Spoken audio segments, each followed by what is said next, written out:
Hello everyone, welcome. This is part 3 and the final part of my little color along for March out of Gnome Sweet Gnome by Teresa Goodrich. I just wanted to do a quick kind of finish up video, show you the colors I finished for my blanket, and I did tell everyone I would show them kind of a little cheat here to do the glow for the light. So I'm going to do that on this one. If you are participating in the monthly one that we do, even if you color it your own way, I will give you a sneak peek of April's page if I can find it while I'm thinking about it, because I need to. I picked this one for April, so I think we're going to go ahead and do some April showers, Bing Ray flowers kind of things. I thought this rainy day would be a fun one to do. So that is April's page for those of you interested. And we will get started. So I did decide to go orange, purple, and teal for my little quilt here. So I will continue that over this way and right here. I think I'm going to do my pillow in the orange because I have too much blue up here that will come behind these flowers to kind of want to make it teal. So I think I'm going to do mine the yellow. Sorry about that. And then we'll color this little mushroom. If you are going to do the trick that I'm going to do with the eyeshadow for the glow, so I'm going to use this box of crayons eyeshadow palette. Nothing fancy, nothing special. Found it in the clearance aisle at Walmart, and I was like, you know what, this has the perfect shades for coloring. So I use my greens a lot for grass. I got my browns, but we have a nice yellow here.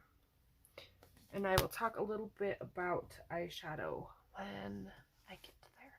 So quickly, I'm going to fill in his nose and get the skin part of it done. Hoping by April's page, maybe I will have my normal setup back and we will be kind of back in our normal routine, back on a schedule kind of thing, because I know this has been not the best way to go, but I'm still trying to keep them going. Alright, so that was light peach and peach. I just did a little peach hue at the bottom and then filled the rest in. I'm going to start with my cadmium orange.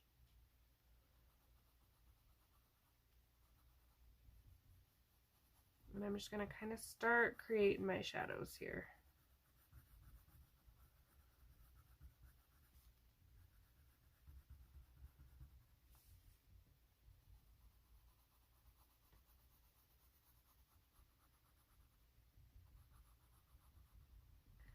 Now, the inside of this pillow here, for the most part, I'm going to do bright yellow, other than where the shadow is, because that will also help the light look like it's reflecting off it. So I'm not going to put a whole lot there just yet. But I am going to make sure I have these ones built in good.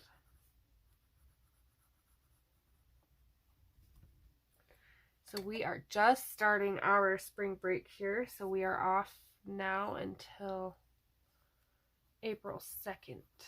So that's exciting. I have no idea what we're going to do, but wanted to go ahead and get a couple things recorded and up just in case we decide to go somewhere or do something or even just sleep. I feel like I could sleep in for a week or so. Everything's been so busy lately. Okay, do I have a lighter orange? So that is my yellowed orange, which I think is the lightest I have.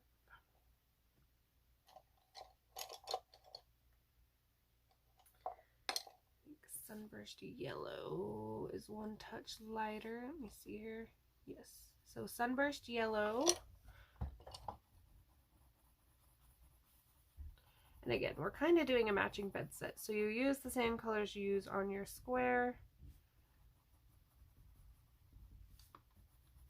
I just wanted a little more depth and dimension on the pillow because it's a little bit larger of an area than the little quilt squares are.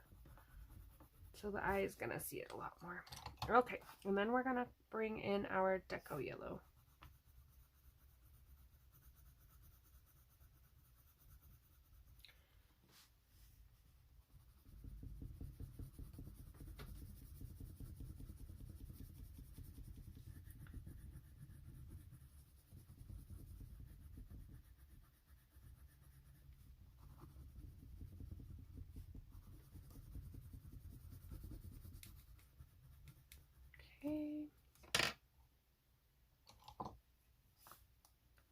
then I'm kind of just blending it back out. It's a nice soft pillow, so I don't want anything too harsh showing up. Then it doesn't look soft. Doesn't have that feel. So just smooth out any rough spots now that we got that yellow in there. Oh, sorry, I forgot about the wiggle problem I have here.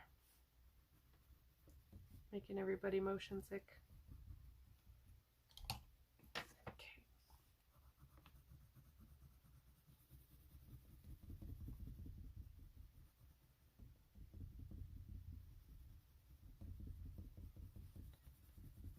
There's a couple spots that need a little more touched up, but we're gonna roll with that for the moment. So there we got our nice yellow pillow in. This little sheet looking spot hiding here, I am just going to do purple.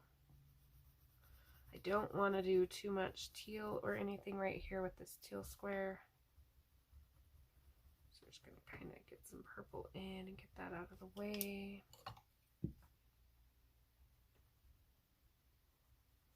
Now, I am not necessarily doing an on-purpose limited color palette, but I am trying not to add too many new colors.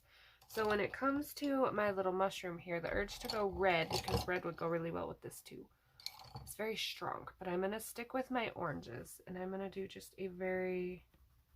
my dark orange. I don't want it to look this exact same as the bed. We're trying to avoid that. We don't want our mushroom to look like it's made out of bed fabric.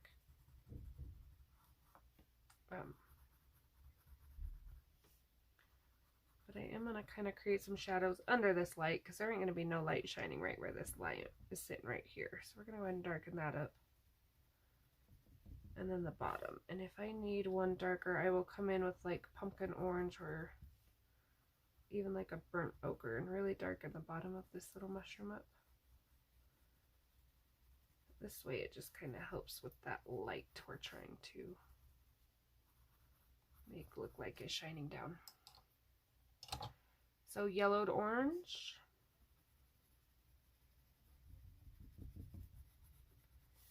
We're gonna go ahead and blend those out nice and smooth.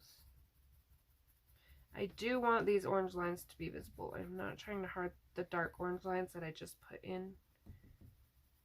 They are giving our mushroom a little bit of dimension.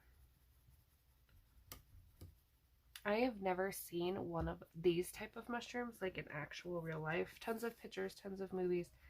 Never seen one in real life, so I couldn't tell you like what they actually feel like or anything, but going by what I've seen,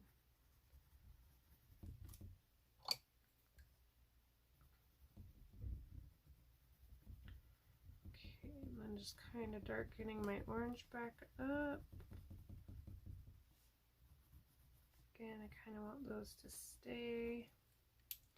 Then we're going to go with that light, so we're going Sunburst.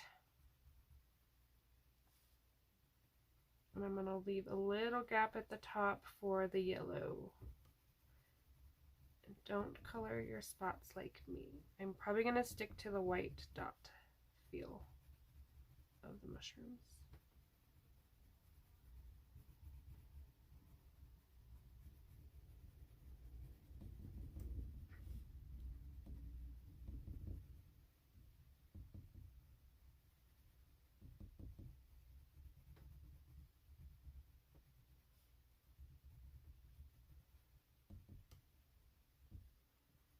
Alright, so just getting that all smoothed out and blended.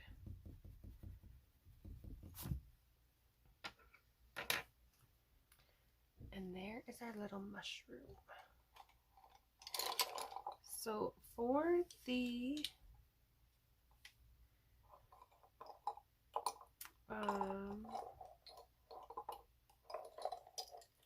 stem of him, and I might have to grab another color. I think I'm gonna stick to brown.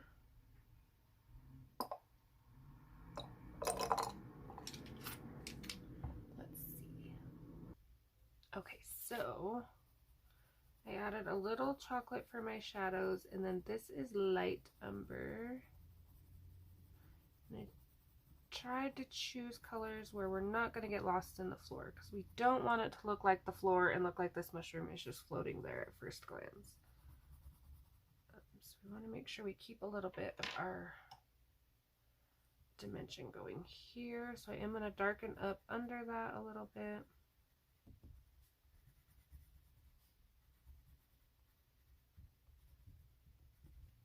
Okay, and then back in with our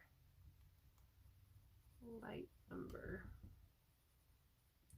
Going around my little steam here, I will take a white gel pen or a chalk marker or an acrylic pen or whatever I find and kind of put that steam in.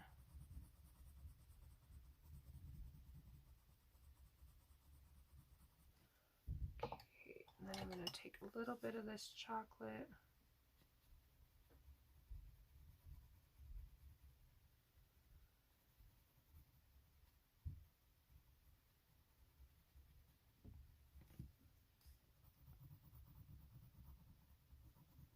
Okay, that is going to be my little mushroom table. And then if we want to, we can take that dark umber and we can just kind of trick the eye into seeing it a little bit more by darkening everything around it.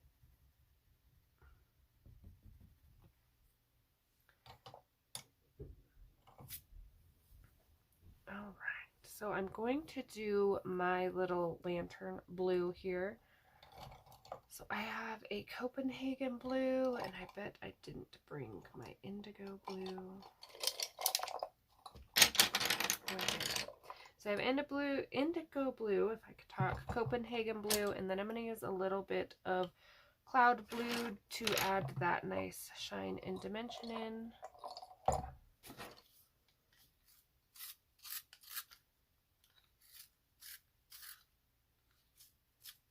I think the blue will clash very pretty with this all orange we have going right here. So we have a lot of orange right here now that we did both of those.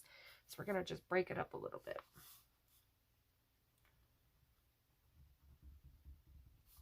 So this is indigo. You can see I'm doing my shadow corners with it. This is how we're going to create a highlight here. You can make this see-through if you would like. I'm going to go ahead and color mine in just because that's how I want to do mine, I guess. Okay.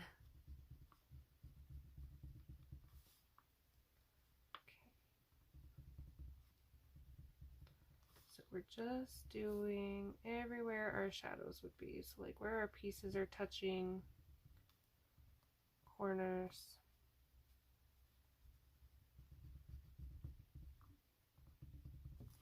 Okay, then we're going to take that Copenhagen blue right over the top of that indigo and bring it out a little.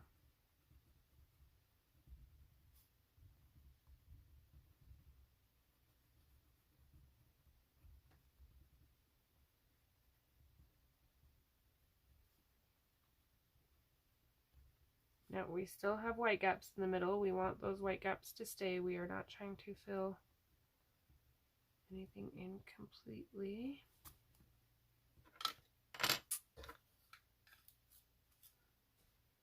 And then we're going to take that cloud blue and it's going to do all our hard work.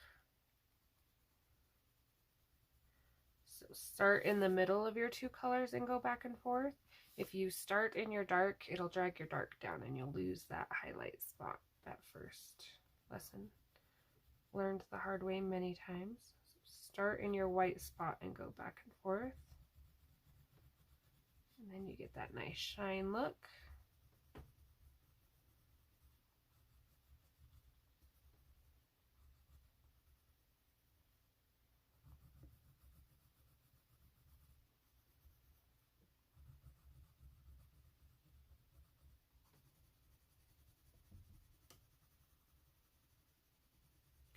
And then up here, we can see where I kind of missed with some of the darker color.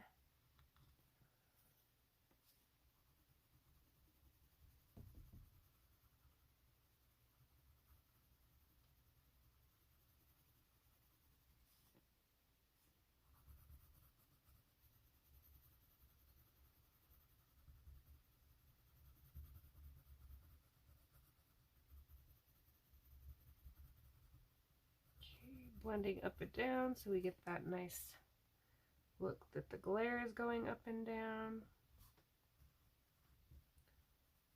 Darken anywhere you need to. And there is our little blue lantern.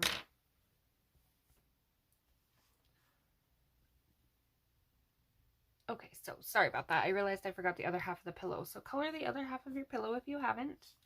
And then I'm going to take my Deco Yellow and color the candle. Try not to smear the blue. You could actually do this first if you have trouble in the smaller areas, because if you mix blue and yellow, you're going to get a green candle. Okay, and then we're going to go ahead and touch these over here with a little bit of green. I'm just trying to put a little bit of color down so when I come over with my eyeshadow, you can see the difference, and I will come back and kind of touch these up with the other colors off camera when I do my final touch-ups and things.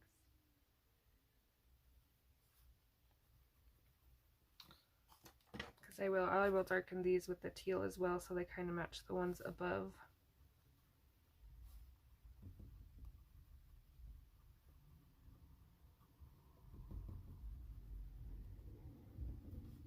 Okay, I'm going to go ahead and use this color on my stems. Oh, and that's a pillow. Oh, that was probably part pillow. I thought it was a stem. I thought that was a flower at first. Okay. So we're going to get this fixed up here. So while I'm kind of touching up this, I get asked a lot about eyeshadow. I did used to do, when I first started out with pastels and backgrounds, I did used to use a lot of eyeshadow. I don't have anything against eyeshadow. I know some people say eyeshadow can turn into oil and leave oil marks. I haven't had that, but I haven't used it on my Real Good books either. Anytime I used eyeshadow, it was like grayscale backgrounds and Amazon paper and things like that. The reason I ventured away from eyeshadow myself and went more for, the pastel route is because, for one, the oils off your fingers when you're rubbing in the eyeshadow starts to make it dingy. They lose their color after time. Pastels stay nice, stay bright, stay vibrant. There are different things eyeshadows are made with, whether you get an oil-based, if you try to use a metallic one. If you've ever tried to use a metallic eyeshadow, you will know they come out very dim and dingy and dirty looking and not that nice bright color we want them to be. So I do personally stick more to the pastels now, but every once in a while, let's move these out of the way. I like to take my eyeshadow, so I'm going to take this yellow, and again, this is just a cheap Walmart palette. I don't use it on my face. $5. I don't use the silvers or the glitters because, again, they tend to get real dark and muddy looking. Takes the vibrancy away from your page. And actually, let me color this little basket in right here behind us. I'm going to leave the tips of these leaves because when I put my yellow over it, it will create that glow for me.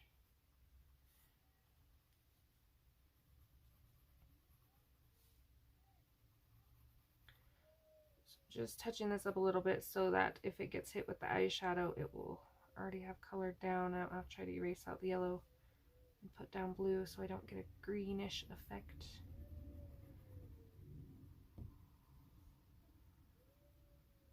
Let me pause for one moment.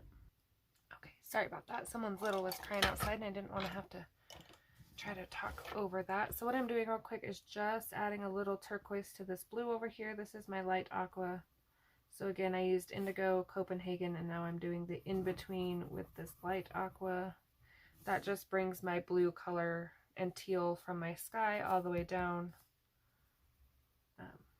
Creates that balance on the page we talk about. Sticking in my 3 to 5 colors, not 3 to 5 pencils. Sometimes I venture to 7 colors. But you can look at this page and you can see purple, orange, blue, turquoise. So, and there is some green, but it kind of goes with the turquoise when you're looking first glance. So that's kind of why we do that, so we don't get that overwhelming chaos of so many colors, our eyes trying to figure out what's going on. Okay, so we will come back and touch this up a little better as well.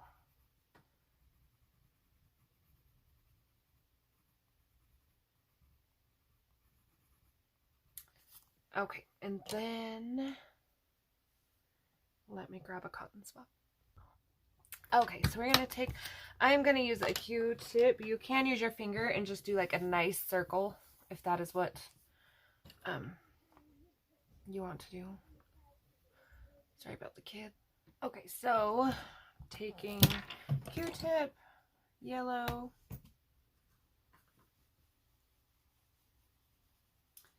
and you can make as big or a little circle as you want.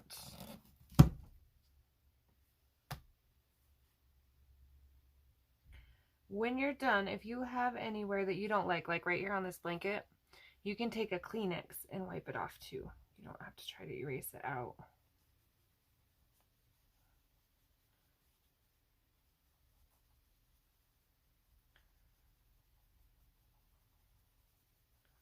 But doing the yellow right over the top just gives that nice look like the light is coloring it.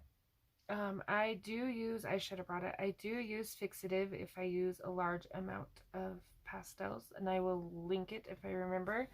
I use the Krylon Fixative Matte Finish. Probably wouldn't really on this page because it's just that little section, but all right, so there we are. So I will finish up these last little cute details and finish cutting out my things and get my page posted. Lots of you, again, I am so excited to see how many are joining in on the challenge of completing this book. Makes my heart so happy. So questions, comments, requests, anything like that, please let me know. Again, I will get April's page posted a little bit before the 1st and have a video ready for that. I hope to see you next time. Thanks for watching. Bye.